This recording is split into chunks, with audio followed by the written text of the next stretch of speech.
All right, I'm here with HRP Distributing's exclusive distributor of the Team Durango car, the DEX410. We have it here in the flesh, and Chris is going to walk us through some of the features. So let's check out these buggies. So what do we got, Chris? We have two samples of the 410. Yeah, one thing Team Durango wanted to do a little different. They recognize that there's a different market for the beginner guy trying to get into racing as far as the high-end user class.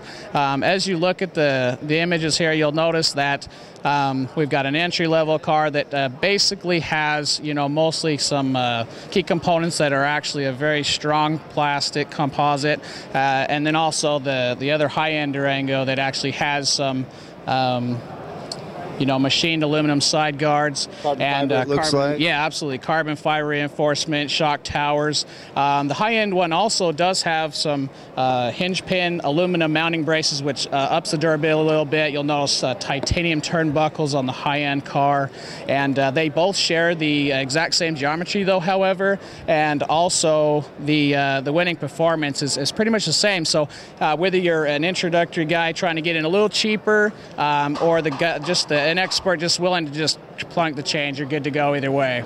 Now, is there much of a handling difference between the pro version of the car or the lower expensive car for the guy that's first getting into four-wheel racing? Is there much, or because they share the same geometry, can you expect almost the same handling? What we've noticed, in Europe, because it's an aluminum chassis, they do tend to have a little tighter track as far as more traction and everything.